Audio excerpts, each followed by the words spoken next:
ನನ್ನ ಅಮ್ಮನು ಮೊದಲು ಬೀಡಿ ಕಟ್ತಾ ಇದ್ರು. ನಾನು ಬಿಡಿ ಸ್ಕಾಲರ್ಶಿಪ್ ಅಲ್ಲಿ ಕಲ್ತಿದ್ದೇನೆ, ಅದು ಹೆಮ್ಮೆ ಇದೆ. ನನ್ನ ಅಮ್ಮನು ಮೊದಲು ಹೇಳ್ತಾ ಇದ್ರು, ಬೋನಸ್ ಆಗುವ ದಿವಸ ಇವರು ಕಾರ್ಮಿಕರ ನಾಯಕರ ಹೆಸರಲ್ಲಿ ಬಂದು ಹಣ ಸುಲಿಗೆ ಮಾಡ್ತಿದ್ರು, ನಾನು 5 ರೂಪಾಯಿ ಕೊಡ್ತಾ ಇರ್ಲಿಲ್ಲ ಅಂತ ನನ್ನ ಅಮ್ಮ ಹೆಮ್ಮೆಯಿಂದ ಹೇಳ್ತಾ ಇದ್ರು. ಯಾಕೆಂದ್ರೆ CIT ಯಾವುದೇ ಗವರ್ಮೆಂಟ್ ಬಾಡಿ ಅಲ್ಲ. ನಿಮಗೆ ಯಾರ ಹತ್ರ ಬಡವನ ಹತ್ರ 20 ರೂಪಾಯಿ ಕಲೆಕ್ಟ್ ಮಾಡುವ ಹಕ್ಕು ಇಲ್ಲ.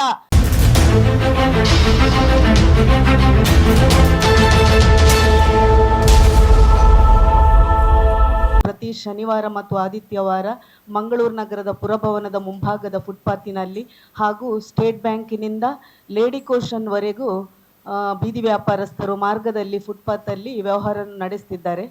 ನಾನು ಯಾವುದು ಬೀದಿ ವ್ಯಾಪಾರಸ್ಥರ ವಿರೋಧ ಅಲ್ಲ. ಇಲ್ಲಿ ವ್ಯಾಪಾರ ಮಾಡುವ ಹೆಸರಿನಲ್ಲಿ ಕೆಲವರು ಬಂದು ಅಲ್ಲಿ ಸ್ವಚ್ಛತೆಯನ್ನು ಹಾಳು ಮಾಡುವುದು, ಮತ್ತೆ ತಾವೆಲ್ಲ ನೋಡಿರ್ಬೋದು ಅಲ್ಲಿ ಲೇಡಿ ಕೋಶನ್ ಹಾಸ್ಪಿಟಲ್ ಇದೆ, ಮತ್ತೆ ಸರ್ವಿಸ್ ಬಸ್ ಸ್ಟ್ಯಾಂಡ್ 24 ಗಂಟೆ ಬಸ್ಸುಗಳು ಬರುವುದು. ನಗರ ಪಾಲಿಕೆಗೆ ಆಗಲಿ ಕಮಿಷನರ್ಗಳಾಗಲಿ DC ಅವರಿಗೂ ನಾನು ಕಂಪ್ಲೇಂಟ್ ಅನ್ನು ನೀಡಿದ್ದೇನೆ, ಇದನ್ನು ತೆರವು ಮಾಡಬೇಕು, ಸಾರ್ವಜನಿಕರಿಗೆ ತೊಂದರೆ ಆಗ್ತಾ ಉಂಟು ಅಂತ.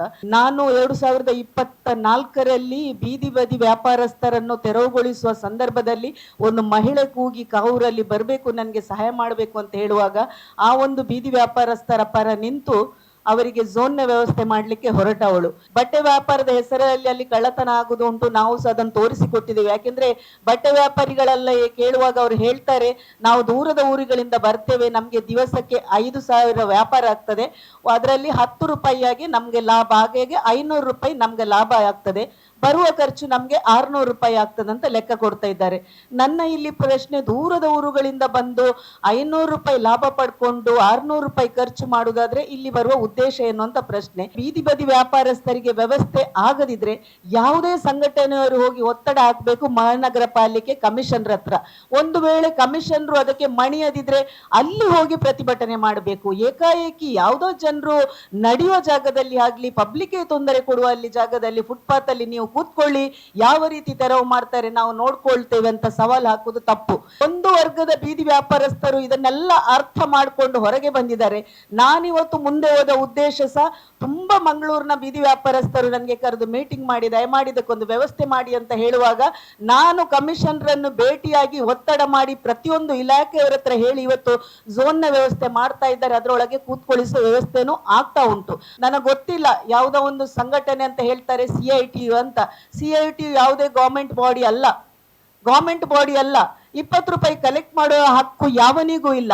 ನಾನು ಸಹ ಈಗ ನಗರ ಪಾಲಿಕೆ ಅಧಿಕಾರಿಗಳಿಗೆ ಮನವಿ ಮಾಡಿದ್ದೇನೆ, ರೈಟಿಂಗ್ ಅಲ್ಲಿ ಕೊಟ್ಟಿದ್ದೇನೆ, ಬರುವ ವಾರ ತೆರವು ಮಾಡ್ತೇನೆ ಅಂತ ಹೇಳಿದ್ದಾರೆ. ಒಂದು ವೇಳೆ ಅವರು ತೆರವು ಮಾಡದೆ ಇದೇ ರೀತಿ ಅವರು ನಾಟಕ ಮಾಡ್ಕೊಂಡು ಹೋಗುದಾದ್ರೆ ನಾನು ಹೋಗುದು ಕಾನೂನಾತ್ಮಕವಾಗಿ. ಯಾವ ನಗರ ಪಾಲಿಕೆ ಅಧಿಕಾರಿಗಳು ಈ ರೀತಿ ಮಾಡ್ತಾ ಇದ್ದಾರೆ ಅವರಿಗೆ ನಾನು ಕೇಸ್ ಹಾಕ್ತೇನೆ. ತುಂಬಾ ಜನರು ಅಲ್ಲಿ ಕಳ್ಳತನ ಆಗ್ತದಂತ ಹೇಳ್ತಾ ಇದ್ದಾರೆ, ತುಂಬಾ ಜನರ ಹಣ ಹೋಗಿದೆ, ಮೊಬೈಲ್ಗಳು ಹೋಗಿದೆ, ಹೆಣ್ಣು ಮಕ್ಕಳಿಗೆ ಚುಡಾಯಿಸ್ತಾ ಇದ್ದಾರೆ. ಸುತ್ತಲಿನ ಅಂಗಡಿಯವರು ಬಂದು ನಮ್ಗೆ ಹೇಳ್ತಾ ಇದ್ದಾರೆ, ಮೇಡಮ್ ಇಲ್ಲಿ ಕತ್ತಲೆ ಲೈಟ್ ಇಲ್ಲ, ಹೆಣ್ಣು ಮಕ್ಕಳು ಕೆಲಸ ಮಾಡಿ ದಾಟಿಸುವಾಗ ನಾವು ದಾಟಿಸ್ತೇವೆ, ಕುಡುಕರು ಬಂದು ಮೈಗೆ ಕೈ ಅಂತ ಹೇಳುವಾಗ ನಾನು ಮಂಗಳೂರಿನ ಹೆಣ್ಣು ಮಕ್ಕಳ ಪರ ನಿಲ್ಲದೆ, ಮಂಗಳೂರಿನ ಜನತೆ ಪರ ನಿಲ್ಲದೆ, ಮಂಗಳೂರಿನ ಸ್ವಚ್ಛತೆ ಪರ ನಿಲ್ಲದೆ ಯಾರ ಪರ ನಿಲ್ಬೇಕು ಅನ್ನೋ ಪ್ರಶ್ನೆ. ಬೀದಿ ಬದಿ ವ್ಯಾಪಾರಸ್ಥರ ಹೊಟ್ಟೆಗೆ ಹೊಡೆಯುವಂತಹ ಸಾಮಾಜಿಕ ಕಾರ್ಯಕರ್ತೆ ಅಲ್ಲ. ಬೀದಿ ಬದಿಯವರಿಗೆ ನಾನು ವ್ಯವಸ್ಥೆ ಮಾಡ್ತಾ ಇದ್ದೇನೆ, ಆ ವ್ಯವಸ್ಥೆ ಜೊತೆ ಇವರಿಗೆ ಕೈಗೂಡಿಸಬೇಕು. ಇವರು ಒಂದು ವರ್ಗದವರು ಬೀದಿ ವ್ಯಾಪಾರಸ್ಥರಂತ ಹೆಸರಿನಲ್ಲಿ ಸ್ಟೇಟ್ ಬ್ಯಾಂಕಿನ ಆ ಕಡೆ ಹೂವು ಮತ್ತು ಫ್ರೂಟ್ಸ್ ಮಾರುವವರನ್ನು ಕೂತಿದ್ದಾರೆ, ಅವರಿಗೆ ID ಕೊಟ್ಟಿದ್ದಾರೆ ನಗರ ಪಾಲಿಕೆಯಿಂದ. ಆ ಐಡಿಯನ್ನು ಮೊನ್ನೆ ಚೆಕ್ ಮಾಡುವಾಗ ಅದರಲ್ಲಿ ಯಾರು ಬೀದಿ ವ್ಯಾಪಾರಸ್ಥ ಇಲ್ಲ, ಪ್ರತಿಯೊಬ್ಬರು ಅದನ್ನು ಸಂಬಳಕ್ಕೆ ಕೂತ್ಕೊಳ್ಳಿಸಿದ್ದಾರೆ. ಎಷ್ಟರ ಮಟ್ಟಕ್ಕೆ ಅಂದ್ರೆ ಅಲ್ಲಿ ಕೂತ್ಕೊಳ್ಳಿಸುವ ಸಂಬಳದವನಿಗೆ ಯಾವನ ಬಂದು ಸಂಜೆ ಹಪ್ತ ತಗೊಳ್ತಾನೆ, ಸಂಬಳ ಕೊಡ್ತಾರೆ, ದಿವಸಕ್ಕೆ 900 ಸಂಬಳ ಕೊಟ್ಟು ಅವನನ್ನು ಕೂತ್ಕೊಳ್ಳಿಸಿ ತಿಂಗಳಿಗೆ 27,000 ಒಬ್ಬನಿಗೆ ಫ್ರೂಟ್ಸ್ ಮಾರುವವನು ಹೂ ಮಾರುವವನು ಕೊಡುವುದಾದ್ರೆ ಇವನಿಗೆ ID ಕೊಟ್ಟು ಇವನು ಬೀದಿ ವ್ಯಾಪಾರಸ್ಥನ ಅಂತ ನನ್ನ ಪ್ರಶ್ನೆ. ನಾಯಕರುಗಳಂತ ಹೇಳಿಕೊಂಡು ನಾಯಕರುಗಳು ಬೀದಿಯಲ್ಲಿ ಕೂತವರನ್ನು ಅಪ್ಗ್ರೇಡ್ ಮಾಡಿಕೊಂಡು ಕೊಂಡೋಗ್ಬೇಕೆ ವಿನಃ ಇನ್ನೂ ಸಹ ಬೀದಿ ಬದಿಯಲ್ಲಿ ಕೂತ್ಕೊಳ್ಳಿಸುವುದಲ್ಲ. ಹೇಳ್ತಾರೆ ಇವರು 40 ವರ್ಷಗಳಿಂದ ನಾವು ಬೀದಿ ಬದಿಯಲ್ಲಿ ಕೂತಿದ್ದೇವೆ, ಇನ್ನು ನಾವು ಕೂತ್ಕೊಳ್ತೇವೆ, ಮಕ್ಕಳು ಕೂತ್ಕೊಳ್ತೇವೆ, ನಮ್ಮ ಅಜ್ಜಂದಿರು ಕೂತ್ಕೊಂಡಿದ್ರು ಹೇಳುವಾಗ ಯಾರು ಬೀದಿ ವ್ಯಾಪಾರಸ್ಥರು ಮೇಲೆ ಬರಲಿಕ್ಕೆ ಇಲ್ವಾ ಅಂತ ನನ್ನ ಪ್ರಶ್ನೆ. ಯಾಕೆಂದ್ರೆ ನಾಯಕರಾದವರು ಇವತ್ತು ದೊಡ್ಡ ದೊಡ್ಡ ಹೋಟೆಲ್ಗಳನ್ನು ಮಾಡಿ ಬಿಸ್ನೆಸ್ ಮಾಡ್ತಾ ಇದ್ದಾರೆ, ಆದ್ರೆ ಹೋರಾಟ ಬರುವಾಗ ಪಾಪ ಈ ಬಡ ಕಾರ್ಮಿಕರನ್ನು ಮುಂದೆ ಹಾಕೊಂಡು ಅವರ ಮೂಲಕ ಪ್ರಚೋದನೆ ಮಾಡಿ ಈ ನಾಯಕರು ಹಿಂದೆ ಸರಿತಾರೆ. ಯಾಕೆಂದ್ರೆ ನನಗೆ ಗೊತ್ತಿಲ್ಲ, ನಾಯಕರದ್ದು ಸಹ ತುಂಬಾ ಹೋಟೆಲುಗಳುಂಟು, ಫುಟ್ಪಾತ್ಗಳಲ್ಲಿ ಅವರದ್ದು ಇದು ಏನ ಗ್ರಿಲ್ ಶಾರ್ಮಾ ಮಾಡುವ ಇದಿದ್ದು ಫುಟ್ಪಾತ್ಗಳಲ್ಲಿ ಇರುವಾಗ ನಗರ ಪಾಲಿಕೆ ಅಧಿಕಾರಿಗಳು ಇವರಿಗೆ ಲೈಸೆನ್ಸ್ ಕೊಟ್ಟಿದ್ದಾರೆ. ಒಂದು ವೇಳೆ ನಾವು ವ್ಯಾಪಾರಸ್ಥರಿಗೆ ವಿರೋಧವಾಗಿ ಹೋದ್ರೆ ನಮ್ದು ಬರ್ತದೆ ಹೇಳಿಕೊಂಡು ಅಲ್ಲಿ ಅವರಿಗೆ ಲೈಸೆನ್ಸ್ ಸಿಗ್ತದೆ. ಜನರ ಭಾವನೆ ಇರ್ಬೋದು, ಬೀದಿ ವ್ಯಾಪಾರಸ್ಥರ ಸಂಘಟನೆಯವರು ಬೀದಿ ಬದಿ ವ್ಯಾಪಾರಸ್ಥರಿಗೆ ಎಲ್ಲರೂ ವ್ಯವಸ್ಥೆ ಮಾಡಿ ಕೊಡ್ತಾರಂತ ಹೇಳುದು ಇದು ತಪ್ಪು. ಯಾಕೆಂದ್ರೆ ಅವರು ಯಾವುದೇ ವ್ಯವಸ್ಥೆ ಮಾಡಿ ಕೊಡುದಿಲ್ಲ. ಒಂದು ಇಲ್ಲೀಗಲ್ ಜಾಗ, ಅಕ್ರಮ ಬಿಸ್ನೆಸ್, ಪುನಃ ಇವರೇ ಹೋಗಿ 20 ರೂಪಾಯಿ ಕೊಡಿ ಅಂತ 20 ರೂಪಾಯಿ ತಗೊಳ್ಳುದು. ಆ ನಂತರ ಮೊನ್ನೇನು ಶನಿವಾರ ಹೋಗಿ ಆದಿತ್ಯವಾರ ಹೋಗಿ ಕೊಡದವರ ಮೇಲೆ ಹಲ್ಲೆ ಮಾಡಿದ್ದಾನೆ ಒಬ್ಬ ಒಬ್ಬ ಯುವಕ. ಅಲ್ಲಿ ವ್ಯವಹಾರ ಮಾಡುವವನು ಸ್ಟೇಷನ್ಗೆ ಹೋಗಿ ಕಂಪ್ಲೇಂಟ್ ಕೊಡುವಾಗ ತಗೊಳ್ಳಿಲ್ಲ ಈತನ ಹೆಸರು ಹೇಳಿಕೊಂಡು ಅಲ್ಲಿ ಹೋಗಿ ವೆಲ್ಲಾಕಿಗೆ ಅಡ್ಮಿಟ್ ಆಗಿದ್ದಾನೆ ಆತ. ನಾನು ಹೇಳುದು 20 ರೂಪಾಯಿ ಕಲೆಕ್ಷನ್ ಮಾಡೋ ರೈಟ್ಸ್ ಇವರಿಗೆ ಯಾರು ಕೊಟ್ಟದ್ದು? ಇವರು ಹೇಳ್ತಾರೆ ನಾವು ಅವರ ಎಜುಕೇಶನ್ಗೆ ಅವರಿಗೆ ಎಲ್ಲದಕ್ಕೆ ನಾವು ಉಪಯೋಗ ಮಾಡ್ತೇವೆ ಅಂತ. ಆ ವ್ಯಾಪಾರಸ್ಥರ ಕೈಯಿಂದ 20 ರೂಪಾಯಿ ತಗೊಂಡು ನೀವು ವ್ಯವಸ್ಥೆ ಮಾಡ್ಬೇಕಾ? ನೀವು ದೊಡ್ಡ ದೊಡ್ಡ ಹೋಟೆಲ್ಗಳಲ್ಲಿ ನೀವು ಬಿಸ್ನೆಸ್ ಮಾಡುದು. ನನ್ಗೆ ಮಾಹಿತಿ ಬಂತು, ಕೆಲವು ಅದರಲ್ಲಿ ನಾಯಕರುಗಳು ಈ ತಳ್ಳುಗಾಡಿಗಳನ್ನೇ ಅವರದನ್ನೇ ಮಾಡಿಕೊಂಡು ಅದರಲ್ಲಿ ಸಹ ಅವರು ದಿನಾಲು ಬಾಡಿಗೆ ತಗೊಳ್ತಾರೆ ಅಂತ ಮಾಹಿತಿ ಬರ್ತಾ ಉಂಟು. ನಾನು ಸಾಮಾಜಿಕ ಹೋರಾಟಗಾರ್ತಿಯಾಗಿ ನನ್ನ ಆಸೆ ಬೀದಿ ಬದಿ ವ್ಯಾಪಾರಸ್ಥರು 40-50 ವರ್ಷದಿಂದ ಬೀದಿಯಲ್ಲೇ ಇರುವುದಲ್ಲ, ಅವರು ಅಪ್ಗ್ರೇಡ್ ಮಾಡಿ ಮೇಲೆ ಬರಬೇಕು. ಒಂದು ವೇಳೆ ಅವರು ಹೋರಾಟ ಮಾಡುದು ಬೀದಿ ಬದಿ ವ್ಯಾಪಾರದಲ್ಲಿ ಫುಟ್ಪಾತ್ ಅಲ್ಲಿ ಕೂತ್ಕೊಳ್ಳುವಾಗ ನಾವು ಅವೇರ್ನೆಸ್ ಮಾಡಬೇಕು. ಸುಪ್ರೀಂ ಕೋರ್ಟ್ ನ ಆದೇಶ ಉಂಟು, ಯಾವತ್ತು ಫುಟ್ಪಾತ್ಗೆ ತೊಂದರೆ ಕೊಡಬಾರದು ಜನರಿಗೆ ಅಂತ. ಆದ್ರೆ ಇವರು ಫುಟ್ಪಾತ್ ಅಲ್ಲಿ ಕೂತ್ಕೊಳ್ಳುವಾಗ ಈ ಒಂದು ಸಂಘಟನೆ ಕೆಲಸ ಏನುಂಟು, ಅವರಿಗೆ ಅವೇರ್ನೆಸ್ ಮಾಡಿಕೊಂಡು ಅವರಿಗೆ ID ಕೊಟ್ಕೊಂಡು ಅವರಿಗೆ ಸರಿಯಾದ ಜಾಗದಲ್ಲಿ ಕೂತ್ಕೊಳ್ಳುವ ವ್ಯವಸ್ಥೆ ಮಾಡಬೇಕು ಈ ಸಂಘಟನೆ ನಾಯಕರುಗಳು. ಇವರು ಅದನ್ನು ಮಾಡದೆ ಅಧಿಕಾರಿಗಳ ವಿರೋಧವಾಗಿ ಹೋಗದೆ ಅಧಿಕಾರಿಗಳಿಗೆ ಕಂಪ್ಲೇಂಟ್ ಕೊಡದೆ ಅಲ್ಲಿ ಪ್ರತಿಭಟನೆ ಮಾಡದೆ ಕೇವಲ ನೀವು ಸ್ಟೇಟ್ ಬ್ಯಾಂಕ್ ಅಲ್ಲಿ ನೀವು ಕೂತ್ಕೊಳ್ಬೇಕು ಎಂದು ಹೇಳುವುದು ತಪ್ಪು. ಹಾಗಾಗಿ ನಾನು ಇದನ್ನು ಖಂಡಿಸ್ತೇನೆ. ಮತ್ತೊಂದು ನಾನು ಹೇಳ್ತಾ ಇದ್ದೇನೆ ಹೋಟೆಲ್ಗಳ ವಿಷಯದಲ್ಲಿ. ಮಂಗಳೂರು ನಗರದಲ್ಲಿ ಆಲ್ರೆಡಿ 11:30 ಗಂಟೆಗೆ ಎಲ್ಲ ಹೋಟೆಲ್ಗಳು ಬಂದ್ ಮಾಡಬೇಕು. ಯಾವುದು ಟೂರಿಸಂ ಲೈಸೆನ್ಸ್ ಇದ್ದವರಿಗೆ ಮಾತ್ರ 12 ಗಂಟೆ ತನಕ ಓಪನ್ ಮಾಡ್ಲಿಕ್ಕೆ ಇರುವುದು. ಆದ್ರೆ 2-3 ಹೋಟೆಲ್ಗಳು ನಾವು ಆಲ್ರೆಡಿ ಕಮಿಷನರ್ಗೆ ಕಂಪ್ಲೇಂಟ್ ಕೊಟ್ಟಿದ್ದೇವೆ, ದಾಖಲೆ ಮುಖಾಂತರ ನಾವು ತೋರಿಸಿದ್ದೇವೆ, ಎಲ್ಲಾನು ಮಾಡಿದ್ದೇವೆ, DC-ಗೂ ಕಂಪ್ಲೇಂಟ್ ಕೊಟ್ಟಿದ್ದೇವೆ. ಒಂದು ಹೋಟೆಲ್ ರಾವೆನ್ ಸರ್ಕಲ್ ಹತ್ರ ಎಂಪೈರ್ ಫ್ಯಾಮಿಲಿ ಅಂತ ರೆಸ್ಟೋರೆಂಟ್ ಅಂತ ಬೆಳಿಗ್ಗೆ 3 ಗಂಟೆ ತನಕ ಸಹ ಇವರು ವ್ಯಾಪಾರ ಮಾಡ್ತಿದ್ದಾರೆ. ದಯಮಾಡಿ ನಾನು ಮಾಧ್ಯಮ ಮಿತ್ರರಲ್ಲಿ ಹೇಳುದು, ಒಂದು ದಿವಸ ನೀವು 1 ಗಂಟೆ ನಂತರ ಸ್ಟೇಟ್ ಬ್ಯಾಂಕಿಗೆ ಬಂದ್ರೆ ನಮ್ಮ ನಗರ ಏನಾಗ್ತದೆ ಅಂತ ತಮ್ಗೆ ನೋಡ್ಬೋದು. ಮೇ 31ರಿಂದ 5 ದಿವಸ ಸತತವಾಗಿ ನಾನು ರಾತ್ರಿ 1 ಗಂಟೆಯಿಂದ 3 ಗಂಟೆ ತನಕ ಸ್ಟೇಟ್ ಬ್ಯಾಂಕಿಗೆ ಹೋಗ್ತಾ ಇದ್ದೇನೆ. ಕಂಟ್ರೋಲ್ ರೂಮಿಗೆ ಕಾಲ್ ಮಾಡ್ತಾ ಇದ್ದೇನೆ, ವಿಡಿಯೋ ಮಾಡಿ ಕಳಿಸ್ತಾ ಇದ್ದೇನೆ. ಅವರು ಬಂದು ಮಾಡ್ತಾ ಇದ್ದಾರೆ. ಎಲ್ಲ ದಾಖಲೆಗಳು ಉಂಟು, ತಮ್ಗೆ ನಾನು ಕೊಡ್ತೇನೆ ಮುಂದಿನ ದಿನಗಳಲ್ಲಿ. ನಾನು ಕೇಳೋದು, ಹೋಟೆಲ್ ಬಿಸ್ನೆಸ್ ಹೀಗೆ ಮಾಡುದಾದ್ರೆ ನನ್ನ ಅಭ್ಯಂತರ ಇಲ್ಲ, 24x7 ಯಾರೂ ಮಾಡ್ಬೋದು. ಆದ್ರೆ ಕೆಲವರಿಗೆ ಮಾತ್ರ ಯಾಕೆ ನಾನು ಪೊಲೀಸ್ ಇಲಾಖೆಯವರ ಹತ್ರ ಹೇಳಿಸು, ನಿನ್ನೆ ಕಮಿಷನರ್ಸ್ ನಾನು ಹೇಳಿದ್ದೇನೆ, ಮಾಡುವುದಾದ್ರೆ ಎಲ್ಲರಿಗೂ ಕೊಡಿ, ಎಲ್ಲ ಹೋಟೆಲ್ಗಳನ್ನು ಓಪನ್ ಮಾಡಿ ಇಡಿ, ಎಲ್ಲರಿಗೂ ಬಿಸ್ನೆಸ್ ಮಾಡಿ ಕೊಡಿ. ಆದ್ರೆ ಇದೊಂದು ಮಾತ್ರ ಕೊಡುದಲ್ಲ. ಯಾಕೆಂದ್ರೆ ನಮ್ಗೂ ನೋವಾಗ್ತಾ ಉಂಟು, ಎಲ್ಲೆಲ್ಲಿಂದ ಮಕ್ಕಳು ಬರುದು, ಪೊಲೀಸರನ್ನು ನೋಡುವಾಗ ಓಡುದು, ಹೆಣ್ಮಕ್ಕಳು ಬರುದು, ಏನು ಅಲ್ಲಿ ವ್ಯವಹಾರ ಆಗ್ತಾ ಇದೆ ಅಂತ ನಮಗೆ ಒಳಗೆ ಹೋಗಿ ನೋಡ್ಲಿಕ್ಕೆ ಆಗುದಿಲ್ಲ. ಹೋಟೆಲಿನ ಒಂದು ಹೆಸರಿನಲ್ಲಿ ಪೊಲೀಸರು ಬರುವಾಗ ಅಲ್ಲಿ ಶಟರ್ ಹಾಕಿ ಬಂದ್ ಮಾಡ್ತಾರೆ. ಆ ನಂತರ ಅಲ್ಲಿ ಹೋಟೆಲ್ ವ್ಯವಹಾರ ಮಾಡ್ತಿದ್ದಾರೆ. ಪಾರ್ಕಿಂಗಿನ ಒಳಗೆ ಹೋದ್ರೆ ಯಾರಿಗೂ ಆ ಒಂದು ಕಟ್ಟಡದಲ್ಲಿ ಪಾರ್ಕಿಂಗ್ ಇಲ್ಲ. ಆ ಪಾರ್ಕಿಂಗ್ ಅಲ್ಲಿ ಪುನಃ ಜನರನ್ನು ಕೂತು ರಾತ್ರಿ 3 ಗಂಟೆ ತನಕ ಇವರು ಊಟ ಕೊಡುದು ಹೇಳುವಾಗ ನನ್ಗೆ ಇದು ಭಾರಿ ಗೊಂದಲ ಉಂಟಾಗಿದೆ. ಯಾಕೆಂದ್ರೆ ಎಲ್ಲ ಕಡೆಯಲ್ಲಿ ಜನರು ವೈನ್ ಶಾಪ್ಗಳಿಗೆ ಬಾರ್ಗಳಿಗೆ ಹೋಗಿ ಕುಡಿದು ಇಲ್ಲಿ ಫುಡ್ ಸಿಗ್ತದೆ ಅಂತ ಬರ್ತಾರೆ. ಆದ್ರೆ ಬರುವವರನ್ಸ ನಾವು ಮೊನ್ನೆ ವಿಡಿಯೋ ಮಾಡಿ ತೋರಿಸಿದ್ದೇವೆ. ನಾವು ಕರೆದಾಗ 112 ಅಲ್ಲಿ ಬಂದು ನಿಂತಿದೆ. 3-4 ಜನ ಕೈಯಲ್ಲಿ ಬಾಟ್ಲಲ್ಲಿ ಮದ್ಯವನ್ನು ಹಿಡ್ಕೊಂಡು ತೂರಾಡ್ತಾ ಬಂದು ಆ 112ನವರಿಗೆ ಮಾತಾಡ್ಲಿಕ್ಕೆ ಹೋಗಿದ್ದಾರೆ. ಇದನ್ನು ನಾವು ಕಮಿಷನರ್ ಗಮನಕ್ಕೆ ತಂದಿದ್ದೇವೆ. ಯಾವುದೇ ಸಂಘಟನೆಯವರು ಮುಂದಿನ ದಿನಗಳಲ್ಲಿ ಅಲ್ಲಿ ಬಂದು ತೆರವು ಮಾಡುವಾಗ ನಾವಿದನ್ನು ಬಿಡುದಿಲ್ಲ ಅಂತ ಹೇಳುವಾಗ ನಾವು ಪೊಲೀಸ್ ಇಲಾಖೆಗೆ ಸಹ ಹೇಳಬೇಕು, ಅಲ್ಲಿ ಕರ್ತವ್ಯಕ್ಕೆ ಅಡ್ಡಿ ಬರುವವರನ್ನು ಕೂಡಲೇ ಅಲ್ಲಿ ಅವರಿಗೂ ಕ್ರಮ ಕೈಗೊಳ್ಳಬೇಕು ಅಂತ ನಾನು ಹೇಳ್ತಾ ಇದ್ದೇನೆ. ಬೀದಿ ವ್ಯಾಪಾರಸ್ಥರು ಒಟ್ಟಿಗೆ ಇದೊಂದು ದಸರಾ ಕಾರ್ಯಕ್ರಮಕ್ಕೆ ಇವರು ಹಣ ಕಲೆಕ್ಟ್ ಮಾಡಿದ್ರು, ಲಕ್ಕಿ ಡಿಪ್ ಮಾಡಿದ್ರು. ಅದರದ್ದು ಲೆಕ್ಕವನ್ನು ಕೇಳುವಾಗ 11 ಲಕ್ಷದ ಲೆಕ್ಕವನ್ನು ಕೇಳುವಾಗ ಅಲ್ಲಿದು ಕೋಶಾಧಿಕಾರಿಯೇ ಇಲ್ಲಿಯ ಒಂದು CITU ನಾಯಕ ಇಮ್ತಿಯಾಜ್ ಅನ್ನೋರು ಬಾಟ್ಲಲ್ಲಿ ಹಲ್ಲೆ ಮಾಡಿದ್ದಾರೆ. ಈ ಒಂದು ಕೇಸಸ್ ಆಗಿದೆ. ನಾನ್ ಕೇಳುದು ಒಂದು ಸಂಘಟನೆ ಅಂತ ಮಾಡುವಾಗ ಕಲೆಕ್ಟ್ ಮಾಡಿದ ಹಣ ಲೆಕ್ಕ ಕೇಳುವುದು ಆ ಸಂಘಟನೆ ಎಲ್ಲ ಪದಾಧಿಕಾರಿಗಳ ಕರ್ತವ್ಯ. ಆದ್ರೂ ಇವರು ಸಂಘಟನೆ ಮಾಡಿಕೊಂಡು 11 ಲಕ್ಷದ ಲೆಕ್ಕ ಕೊಡದೆ ಹಲ್ಲೆ ಮಾಡುದು ಹೇಳುವಾಗ ಇದು ಸರಿಯಲ್ಲ. ಹಾಗಾಗಿ ನಾನು ಸಂಘಟನೆ ನಾಯಕರು ನಾವಿಲ್ಲಿ ಮಾತಾಡುದು ಇಮ್ತಿಯಾಜ್ ಮತ್ತು ಸುನಿಲ್ ಬಜಾಲ್. ಇಮ್ತಿಯಾಜ್ ಮತ್ತು ಸುನಿಲ್ ಬಜಾಲ್ ಮೊನ್ನೆ ಸಹ ಹೋಗಿ ಆದಿತ್ಯವಾರ ಎಲ್ಲಾ ಬೀದಿ ವ್ಯಾಪಾರಸ್ಥರಿಗೆ ಶೇಕನ್ ಕೊಂಡು ನೀವು ಬೀದಿ ವ್ಯಾಪಾರ ಮಾಡ್ಕೊಳ್ಳಿ, ನಾವು ನಿಮ್ಮ ಜೊತೆ ಇದ್ದೇವೆ ಅಂತ ಹೇಳುವುದಾದ್ರೆ ನಾವಿದನ್ನು ಖಂಡಿಸ್ತೇವೆ. ಯಾವ ಬೀದಿ ವ್ಯಾಪಾರಸ್ಥರನ್ನು ಫುಟ್ಪಾತ್ಗಳಲ್ಲಿ ಮಾರ್ಗದಲ್ಲಿ ಕೂತ್ಕೊಳ್ಳಿಸುವ ಯಾವ ರೈಟ್ಸ್ ಸಂಘಟನೆಗೆ ಇಲ್ಲ. ನೀವು ಅವರಿಗೆ ನಿಜವಾದ ಒಂದು ಜಾಗವನ್ನು ಕಲ್ಪಿಸಿ ಅವರಿಗೆ ವ್ಯವಸ್ಥೆ ಮಾಡಬೇಕು. ಒಂದು ವೇಳೆ ವ್ಯವಸ್ಥೆ ಮಾಡದಿದ್ರೆ ನೀವು ಹೋಗಿ ಪ್ರತಿಭಟನೆ ಮಾಡಬೇಕು ಮಂಗಳೂರು ಮಹಾನಗರ ಪಾಲಿಕೆ ಮುಂದೆ, ಅಥವಾ ನೀವು ಶನಿವಾರ ಆದಿತ್ಯವಾರ ಕೊಂಡೋಗಿ ಕಮಿಷನರ್ ಸ್ಥಳ ವ್ಯವಸ್ಥೆ ಮಾಡದಿದ್ರೆ ನಗರ ಪಾಲಿಕೆಯಲ್ಲಿ ಫುಟ್ಪಾತಿನ ಮೇಲೆ ನಿಂತು ನೀವು ಹೋರಾಟ ಮಾಡಿ, ನಾವು ನಿಮ್ಮೊಂದಿಗೆ ಬರ್ತೇವೆ.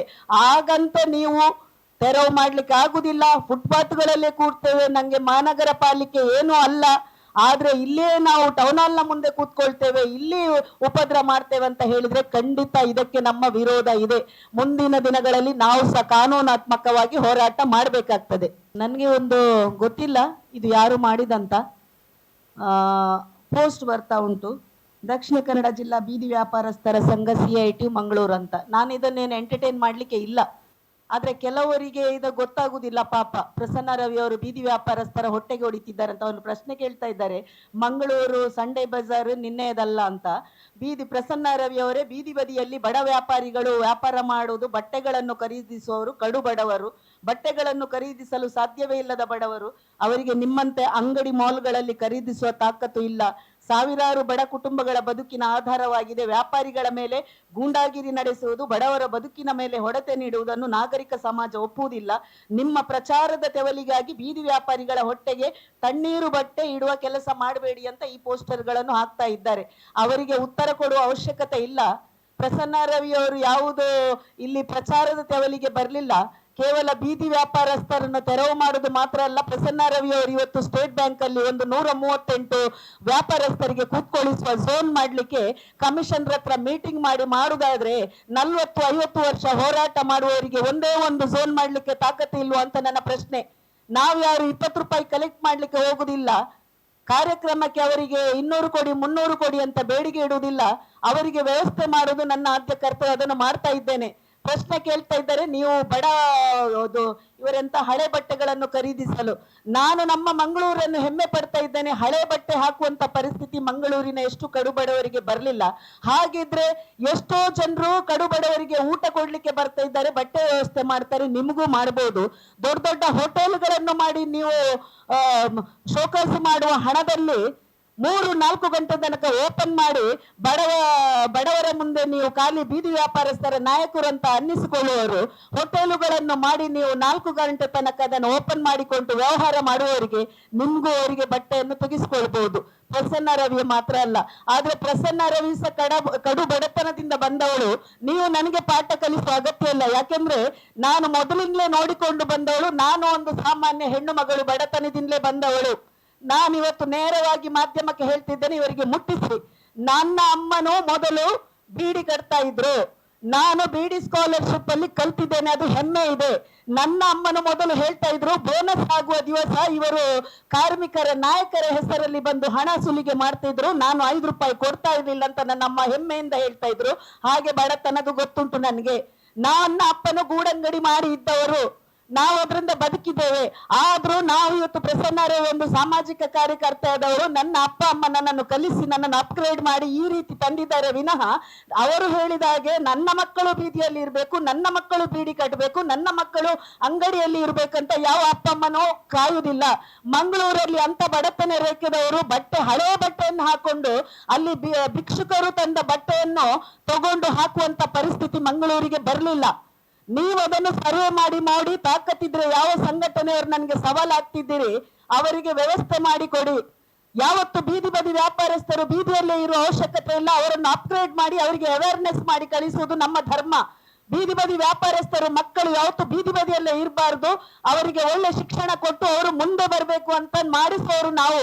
ಪ್ರಸನ್ನ ರವಿ ಅವರು ಯಾರನ್ನು ಅವರ ಹೊಟ್ಟೆಯವರಿಗೆ ಹೋಗ್ಲಿಲ್ಲ, ಯಾರ ಪ್ರಚಾರ ದೃಷ್ಟಿಯಲ್ಲಿ ಹೋಗ್ಲಿಲ್ಲ. ಪ್ರಸನ್ನ ರವಿ ಹೋರಾಟ ಮಾಡಿಕೊಂಡು ಎತ್ತಿಕೊಂಡು ಹೋಗಿ ಗಾಡಿಯಲ್ಲಿ ಪೋಸ್ ಕೊಡುವಂತ ಪ್ರಸನ್ನ ರವಿ ಅಲ್ಲ. ಇದುವರೆಗೆ ನಾವು ತೋರಿಸಿಕೊಡ್ಲಿಲ್ಲ. ಮಂಗಳೂರಲ್ಲಿ ನಾನು ಯಾವ ರೀತಿ ಕೆಲಸ ಮಾಡಿದ್ದೇವೆ ಅಂತ ಇದುವರೆಗೆ ಪತ್ರಿಕಾ ಪ್ರಕಟಣೆ ನಾನು ಕೊಡ್ಲಿಲ್ಲ.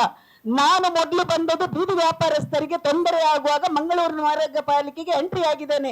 ಎಂಟ್ರಿ ಆದ ನಂತರ ಮಂಗಳೂರು ಮಹಾನಗರ ಟಾಯ್ಲೆಟ್ ಅನ್ನೇ ಒಡೆಸಿ ಅದನ್ನು ಕ್ಲೀನ್ ಮಾಡಿಸಿದ್ದೇನೆ. ಡಿಸಿ ಆಫೀಸ್ನ ಟಾಯ್ಲೆಟ್ ಅನ್ನು ಒಡೆಸಿ ಕ್ಲೀನ್ ಮಾಡಿಸ್ತೇನೆ. ಇದು ನಾನು ಮಾಡಿದ ಕೆಲಸ. ಪಂಪೋಲಲ್ಲಿ ಹೋಗಿ ಪಂಪೋಲಲ್ಲಿ ಇಡೀ ಜನರು ರಾತ್ರಿ ಮಲಗ್ತಾ ಇದ್ರು, 10ವರೆಗೆ ಹೋಗಿ ಅದನ್ನು ಎಬ್ಬಿಸ್ತೇನೆ. ಈಗ ಪಂಪೋಲ್ ಕ್ಲೀನ್ ಆಗಿದೆ. ಅನೇಕ ಕೆಲಸಗಳನ್ನು ನಾನು ಮಾಡ್ತಾ ಇದ್ದೇನೆ. ಅದರಲ್ಲಿ ಬೀದಿ ವ್ಯಾಪಾರಸ್ಥರಿಗೆ ನಿಮಗೆ 40 ವರ್ಷದಿಂದ ಒಂದೇ ಒಂದು ಝೋನ್ ಮಾಡಿ ಕೊಡ್ಲಿಕ್ಕೆ ಯೋಗ್ಯತೆ ಇದ್ದವರು ಇನ್ನೂ ಸಹ ಬೀದಿ ವ್ಯಾಪಾರಸ್ಥರು ಯಾಕೆ ನಮ್ಮ ಮಂಗಳೂರು ಬೀದಿ ವ್ಯಾಪಾರಸ್ಥರು ಮಾತ್ರ ಇರ್ಬೇಕು, ಅವ್ರ ಮೇಲೆ ಬರಬಾರ್ದ? ಇನ್ನೂ ಸಹ ನೀವು ಬಡತನ ಅಂತ ತೋರಿಸ್ಕೊಂಡು ಅವರನ್ನು ಬೀದಿಯಲ್ಲೇ ಇದ್ದು ನೀವು ದೊಡ್ಡ ದೊಡ್ಡ ಕಾರುಗಳಲ್ಲಿ ಹೋಗಿ 4 ಹೋಟೆಲ್ಗಳನ್ನು ಮಾಡುವವರು ನೀವು ನಾಯಕರ ಅಂತ ನನ್ನ ಪ್ರಶ್ನೆ. ಮುಂದಿನ ದಿನಗಳಲ್ಲಿ ಎಲ್ಲವನ್ನು ನಾನು ಓಪನ್ ಆಗಿ ತೋರಿಸ್ತಿದ್ದೇನೆ ಮಂಗಳೂರಲ್ಲಿ. ಯಾಕೆಂದ್ರೆ ನಾವು ಖಾಲಿ ಬೀದಿ ಬದಿ ವ್ಯಾಪಾರಸ್ಥರಲ್ಲ. ಯಾರೆಲ್ಲ ಮಾರ್ಗವನ್ನು ಎಕ್ವೈರಿ ಮಾಡಿದ್ದಾರೆ, ಎಷ್ಟು ಬಿಲ್ಡಿಂಗ್ಗಳು ಎಕ್ವೈರಿ ಮಾಡಿದ್ದಾರೆ, ನಗರ ಪಾಲಿಕೆಯವರು ಯಾರಿಗೆಲ್ಲ ಲೈಸೆನ್ಸ್ ಕೊಟ್ಟಿದ್ದಾರೆ ಅಕ್ರಮವಾಗಿ, ಎಲ್ಲರನ್ನು ನಾವು ಬಯಲಿಗೆ ಇಡುತ್ತೇವೆ. ಇದು ಪ್ರಸನ್ನ ರವಿ ಮಾಡುವ ಕೆಲಸ. ಈಗಾಗಲೇ ಮಂಗಳೂರು ನಗರ ಪಾಲಿಕೆಗೆ ಎಲ್ಲ ಅಧಿಕಾರಿಗಳಿಗೆ ಹೇಳಿದ್ದೇನೆ. ಎಲ್ಲರೂ ನಮ್ಗೆ ಬೆಂಬಲ ಕೊಡ್ತಿದ್ದಾರೆ. ಎಲ್ಲ ದಾಖಲೆಗಳ ವ್ಯವಸ್ಥೆ ನಮ್ಗೆ ಮಾಡ್ತಾ ಇದ್ದಾರೆ. ಇಲ್ಲೀಗಲ್ ಆಗಿ ನಾನು ಯಾವುದು ಹೋಗ್ತಾ ಇಲ್ಲ. ಪ್ರಸನ್ನ ರವಿ ಯಾವುದಕ್ಕೂ ಹೆದರುವವಳಲ್ಲ. ಯಾಕೆಂದ್ರೆ ಪ್ರಸನ್ನ ರವಿ ಅಕ್ರಮವಾಗಿ ಯಾವುದೇ ಚಟುವಟಿಕೆಯಲ್ಲಿ ಮಾಡ್ತಾ ಇಲ್ಲ. ಕಾನೂನಾಗಿ ಹೋಗ್ತಾ ಇದ್ದೇನೆ, ಇನ್ನೂ ಕಾನೂನಾಗಿ ಹೋಗ್ತಾ ಇದ್ದೇನೆ. ಮಂಗಳೂರಿನ ಜನತೆ ಬೆಂಬಲ ಕೇಳ್ತಾ ಇದ್ದೇನೆ. ಯಾಕೆಂದ್ರೆ ಸ್ವಚ್ಛ ಮಂಗಳೂರು, ಸ್ಮಾರ್ಟ್ ಸಿಟಿ ಅಂತ ಹೇಳುವವರು ಇವತ್ತು ಸಹ ನಾವು ಈ ರೀತಿ ಅದನ್ನು ಸ್ವಚ್ಛತೆಯನ್ನು ಹಾಳು ಮಾಡ್ಲಿಕ್ಕೆ ಹೋರಾಟ ಮಾಡುವ ಈ ನಾಯಕರುಗಳಿಗೆ ನಾನು ಧಿಕ್ಕಾರ ಹೇಳ್ತಾ ಇದ್ದೇನೆ. ನೀವು ಹೋರಾಟ ಮಾಡಿ, ಅಧಿಕಾರಿಗಳ ಜೊತೆ ಹೋರಾಟ ಮಾಡಿ. ನಿಮ್ಗೆ ಫುಟ್ಪಾತ್ ಅಲ್ಲಿ ಲೈಸೆನ್ಸ್ ತಗೊಳ್ತೀರಿ ನೀವು ಅಧಿಕಾರಿಗಳ ಜೊತೆಗೆ, ಇಲ್ಲಿ ಬಂದು ನೀವು ಕಾರ್ಮಿಕರ ಮುಂದೆ ಹೋರಾಟ ಮಾಡುವ ನಾಟಕ ಆಡಬೇಡಿ. ಈ ನಾಟಕ ಬಂದ್ ಮಾಡಿ. ಯಾಕೆಂದ್ರೆ CIT ಯಾವುದೇ ಗವರ್ಮೆಂಟ್ ಬಾಡಿ ಅಲ್ಲ. ನಿಮಗೆ ಯಾರ ಹತ್ರ ಬಡವನ ಹತ್ರ 20 ರೂಪಾಯಿ ಕಲೆಕ್ಟ್ ಮಾಡುವ ಹಕ್ಕು ಇಲ್ಲ. ಇದನ್ನು ಖಂಡಿಸ್ತೇವೆ. ಒಂದು ವೇಳೆ ಆದಿತ್ಯವಾರ ಮಹಾನಗರ ಪಾಲಿಕೆಯವರು ತೆರವು ಮಾಡ್ಲಿಕ್ಕೆ ಬರುವಾಗ ನೀವಲ್ಲಿ ದೊಂಬಿ ಎಬ್ಬಿಸಿದ್ರೆ ಖಂಡಿತ ಪೊಲೀಸ್ ಇಲಾಖೆ ಕಾನೂನು ಕ್ರಮ ಕೈಗೊಳ್ಳಬೇಕಾಗ್ತದೆ. ಯಾಕೆಂದ್ರೆ ಅದನ್ನು ಮಾಡುದು ನೀವು ಸರಿಯಲ್ಲ. ಪ್ರಸನ್ನ ರವಿಗೆ ಈ ಪೋಸ್ಟರ್ ಹಾಕೊಂಡು ನೀವೇನು ಮಾಡಿದ್ರು ಸಹ ಪ್ರಸನ್ನ ರವಿ ವಿಚಲಿತಲಾಗುವುದಿಲ್ಲ. ಇದನ್ನು ನಾನು ಹೇಳುವ ಅವಶ್ಯಕತೆ ಇಲ್ಲ. ಆದ್ರೂ ತೋರಿಸಿಕೊಡುವ ಸಾಮಾನ್ಯ ಕೆಲವು ಜನರಿಗೆ ಕಾಣ್ತಾ ಉಂಟು, ಪ್ರಸನ್ನ ರವಿಯವರು ಬೀದಿ ಬದಿ ವ್ಯಾಪಾರಸ್ಥರನ್ನು ಎತ್ತಿರ್ತಾ ಇದ್ದಾರೆ, ಅವರ ಹೊಟ್ಟೆಗೆ ಹೊಡಿತಿದ್ದಾರೆ. ಇಲ್ಲ, ಜನರಲ್ಲಿ ನಾನು ಹೇಳುದು, ಈಗಾಗಲೇ ನಾವು ಒಂದು ಝೋನ್ ಮಾಡ್ಲಿಕ್ಕೆ ಹೊರಡ್ತೇವೆ. ಬೇಗನೆ ಇದನ್ನು ಸ್ಟಾರ್ಟ್ ಆಗ್ತದೆ. ಮಾಧ್ಯಮದವರು ಹೋಗಿ ನೋಡ್ಬೋದು, ಅಲ್ಲಿ ಕೆಲಸ ಶುರುವಾಗಿದೆ. ಹಾಗಾಗಿ ಮಾಧ್ಯಮದವರದ್ದು ನನಗೆ ಈವರೆಗೆ ಮಂಗಳೂರಲ್ಲಿ ತುಂಬಾ ಇದಕ್ಕೆ ಮಾಧ್ಯಮದವರು ಬೆಂಬಲ ಕೊಟ್ಟಿದ್ದೀರಿ. ಈ ಒಂದು ಸ್ವಚ್ಛ ನಗರ ಆಗುವುದಕ್ಕೆ ನನಗೆ ಗೊತ್ತಿಲ್ಲ, ನಿಮ್ಮ ಮಾಧ್ಯಮದವರಿಗೆ ಸಹ ಇಲ್ಲಿ ತೊಂದರೆ ಆಗಿದೆ ಅಂತ ನನ್ನ ಗಮನಕ್ಕೆ ಬಂತು. ಆ ಸಲ ಕಂಪ್ಲೇಂಟ್ ಕೊಟ್ಟರು ಸಹ ಅಲ್ಲಿ ಕಳ್ಳತನ ಆಗುವಾಗ ವಿಡಿಯೋ ಮಾಡಿದ್ರು. ಯಾರು ವಿಡಿಯೋ ಮಾಡ್ಲಿಕ್ಕೆ ಇಲ್ಲ ಅಂತ ಹೇಳಿದ್ರೆ ಸಹ ನಮ್ಗೆ ಸಹ ವಿಡಿಯೋ ಮಾಡ್ಲಿಕ್ಕಿಲ್ಲ, ಪಬ್ಲಿಕ್ಕು ಹೇಳಲಿಕ್ಕೆ ಇಲ್ಲ ಹೇಳಿದ್ರೆ ಇವರನ್ನು ಕೇಳುವವರು ಯಾರು ಅಂತ. ನಾವು ಯಾರಿಗೆ ತೊಂದರೆ ಕೊಡುವವರಲ್ಲ. ಯಾವ ಊರಿನವರು ಎಲ್ಲೂ ಹೋಗಿ ವ್ಯಾಪಾರ ಮಾಡಬಹುದು, ನಾವು ಸಹ ಹೋಗಿ ವ್ಯಾಪಾರ ಮಾಡುದು ಅಭ್ಯಂತರ ಅಲ್ಲ. ಆ ವ್ಯಾಪಾರದ ಹೆಸರಲ್ಲಿ ಕಾನೂನಿನ ಚೌಕಟ್ಟಿನೊಳಗೆ ಇರಬೇಕೇ ವಿನಃ ಸ್ವಚ್ಛತೆಯನ್ನು ಹಾಳು ಮಾಡುದು, ಕಳ್ಳತನ ಮಾಡುದು, ಹೆಣ್ಮಕ್ಕಳಿಗೆ ಚುಡಾಯಿಸುದು, ಇದೆಲ್ಲ ಮಾಡುದು ಖಂಡಿತ ತಪ್ಪು. ಇದನ್ನು ನಾವು ಖಂಡಿಸ್ತೇನೆ. ನಾನು ಯಾವುದೇ ಕಾರ್ಡುಗಳನ್ನು ತೆಗೆಸಿಕೊಟ್ಟಿಲ್ಲ. ಯಾಕೆಂದ್ರೆ ಬೀದಿ ಬದಿ ವ್ಯಾಪಾರಸ್ಥರಿಗೆ ನಮ್ಮಿಂದ ಕಾರ್ಡ್ ತೆಗೆಸಿಕೊಡ್ಲಿಕ್ಕೆ ಆಗುದಿಲ್ಲ. ಅದಕ್ಕೆ ಒಂದು ಝೋನ್ ವೆಂಡರ್ ಕಮಿಟಿ ಅಂತ ಉಂಟು. ಈ ಕಮಿಟಿಯಲ್ಲಿ ಅದನ್ನ ಬಡತನ ನಿರ್ಮೂಲನಾ ರೇಖೆ ಒಂದು ಆಫೀಸ್ ಉಂಟು ಮಂಗಳೂರು ನಗರ ಪಾಲಿಕೆಯಲ್ಲಿ. ಅವರು ಇದನ್ನು ಸರ್ವೆ ಮಾಡಿಕೊಂಡು ID ಕೊಡ್ಬೇಕು. ಯಾಕೆಂದ್ರೆ ಪ್ರಸನ್ನ ರವಿ ಇನ್ಫ್ಲುಯೆನ್ಸ್ ಅಲ್ಲಿ ಯಾವುದು ID ಕೊಡ್ಲಿಕ್ಕೆ ಇಲ್ಲ. ನಾಳೆ 138 ಝೋನ್ ಮಾಡಿಕೊಟ್ರು ಸಹ ಪ್ರಸನ್ನ ರವಿ ನನ್ನ ಇನ್ಫ್ಲುಯೆನ್ಸ್ ಅಲ್ಲಿ ಒಂದು 4 ಅಂಗಡಿ ಕೊಡಿ ಅಂತ ಹೇಳಲಿಕ್ಕೆ ಆಗುದಿಲ್ಲ. ಯಾರು ಬೀದಿ ವ್ಯಾಪಾರಸ್ಥರಿದ್ರು ಅವರದೊಂದು ಸರ್ವೆ ಪ್ರೊಸೀಜರ್ ಉಂಟು. ಸರ್ವೆ ಪ್ರೊಸೀಜರ್ ಮಾಡಿದ ನಂತರ ಅದನ್ನು ಕುತ್ಕೊಳ್ಳಿಸುವ ವ್ಯವಸ್ಥೆ ನಗರ ಪಾಲಿಕೆ ಕಮಿಟಿ ಉಂಟು. ಈಗ ಕಮಿಷನರ್ ಅದರ ಅಧ್ಯಕ್ಷರು. ಮೊದಲು ಆಲ್ರೆಡಿ ವೆಂಡಿಂಗ್ ಝೋನ್ ಕಮಿಟಿ ಇತ್ತು. ಆ ಕಮಿಟಿಯಲ್ಲಿ ಇಮ್ತಿಯಾಜ್ ಅವರು ಇದ್ರು. ಇದುವರೆಗೆ ಆ ಕಮಿಟಿಯಲ್ಲಿ ಇವರು ಯಾವುದೇ ಝೋನ್ ಮಾಡಿಸದೆ ID ಬಗ್ಗೆ ಮಾತಾಡದೆ ಈಗ ಸರ್ವೆ ಮಾಡಿ ಆಲ್ರೆಡಿ 632 ಜನರಿಗೆ ID ಕೊಟ್ಟಿದ್ದಾರೆ. ಅದರಲ್ಲಿ 92 ಜೆನ್ಯೂನ್ ಜನಗಳನ್ನು ಸ್ಟೇಟ್ ಬ್ಯಾಂಕಿನ ಝೋನ್ ಅಲ್ಲಿ ಸಿಲೆಕ್ಟ್ ಮಾಡಿದ್ದಾರೆ. ಇನ್ನೀಗ ಶನಿವಾರ ಅಥವಾ ಸೋಮವಾರ ಮೀಟಿಂಗ್ ಕರೀತಾ ಇದ್ದಾರೆ. ಯಾರಿಗೆ ಬೇಕು ಅವರಿಗೆ ಮಾತ್ರ 92ರಲ್ಲಿ ಸಹ ಯಾರು ಅದರೊಳಗೆ ಕೂತ್ಕೊಳ್ಳುವುದಿಲ್ಲ, ಅವರಿಗೆ ಐಡಿ ಕ್ಯಾನ್ಸಲ್ ಮಾಡ್ತಾರೆ, ಯಾರು ಕೂತ್ಕೊಳ್ತಾರೆ ಕೊಡ್ತಾರೆ. ಐಡಿ ಕೊಟ್ಟು ಸಹ ಹೊರಗೆ ಕೂತ್ಕೊಳ್ಳುದಂತ ಅವರನ್ನು ಖಂಡಿತ ನಗರ ಪಾಲಿಕೆ ತೆರವು ಮಾಡ್ತದೆ. ಯಾಕೆಂದ್ರೆ ನಾವು ಮೊನ್ನೆ ಸ್ಟೇಟ್ ಬ್ಯಾಂಕಿನ ಮುಂದೆ ಇದ್ದ ಕೆಲವು ಅಂಗಡಿಗಳನ್ನು ತೋರಿಸಿಕೊಟ್ಟಿದ್ದೇವೆ, ಅಕ್ರಮವಾಗಿ ಮಾಡ್ತಾ ಇದ್ದಾರೆ. ಮಿಲ್ಕಿನ ಬೂತಿನ ಹೆಸರಲ್ಲಿ ಯಾರಿಗೋ ಮಾರಾಟ ಮಾಡಿಕೊಂಡು ಮಾಡ್ತಾ ಇದ್ದಾರೆ.